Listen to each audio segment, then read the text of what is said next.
บายดีพ่อแม่พี่น้องป้องปรายเบิดสุคนเนาะ FC ทางช่องบ่คุม Channel เนาะมื้อนี้บ่คุมก็สิมาตามแนวทางพี่น้องเนาะสำหรับ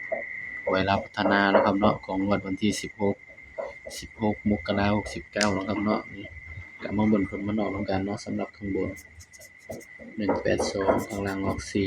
41ข้างบน182เนาะข้างล่าง41ก็ถือว่าปังพี่น้องเข้าที่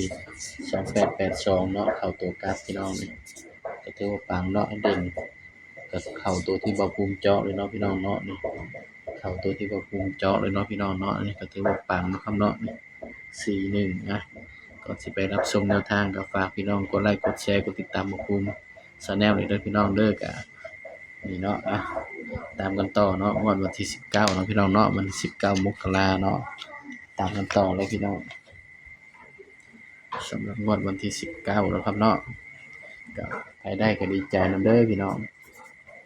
ก็ไผสิเลี้ยงกาแฟหรือว่าช่วยกระดาษค่ากระดาษปากกาบ่ภูมิก็แอดมินมาได้เนาะพี่น้องเนาะบ่ภูมิช่วยกระดาษเนาะหรือว่าเลี้ยงกาแฟก็ได้เนาะพี่น้อง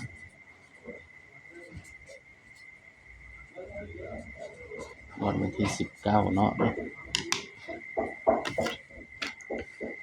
82รัฐบาลต้อง082แท้ๆแล้วข้อยว่าเนาะพี่น้องก็มาเบิ่งเด่นนำกันเนาะสำหรับสูตรบ้านเขียวนะครับถือว่าปังเด้อพี่น้องขโมยสูตรบ้านเขียวมานี่ก็ถือว่าปังเนาะ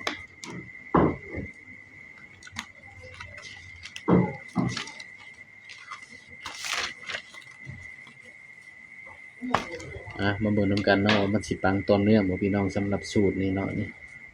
มื้อนี้ก็ถือว่าปังเนาะนี่งวดที่6นี่ก็เข้านี่ก็ถือว่าปัง6งวดเนาะบัดนี้งวดที่8เนาะบัดนี้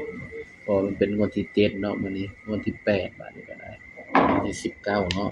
ก็มาเบิ่งนำกันเนาะสิปังอยู่บ่พี่น้องสำหรับเด่นเนาะเด่นก็คือให้เด่น4กับ5เด้อพี่น้องเด้อนี่เด่น4กับ5เนาะสำหรับงวดวันที่19เนาะเด่น4กับ5 4กับ5เด้อพี่น้องเด้อก็เด่น4กับ5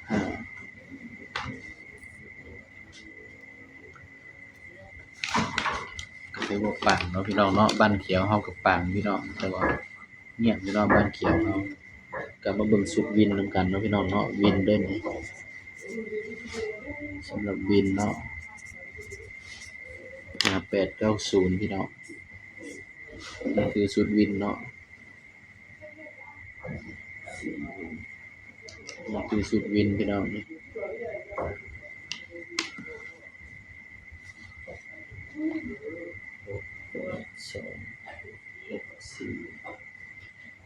มาจับคู่นำกันพี่น้องจับใส่กับสุดวินเนาะครับเนาะนี่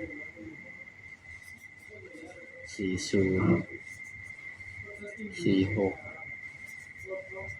48 49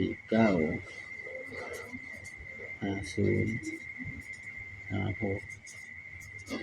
8 59นี่เด้อพี่น้อง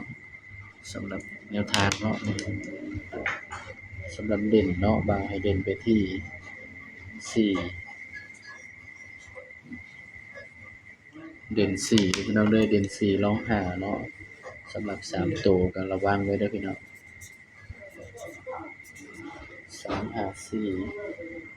354 46 246นี่ก็คือชุด3ตัวเนาะครับเนาะนี่มักก็ตามเด้อพี่น้องเด้อบ่มักก็เลื่อนผ่านเนาะบ่าวก็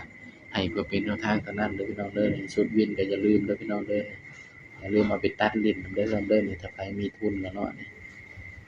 89 80แล้วก็90เนาะสำหรับชุดวินย้ำตัวเลขก็เป็นเพียงแนวทางเนาะครับเนาะมีเข้ามีหลุดพี่น้องสำหรับคลิปนี้เนาะก็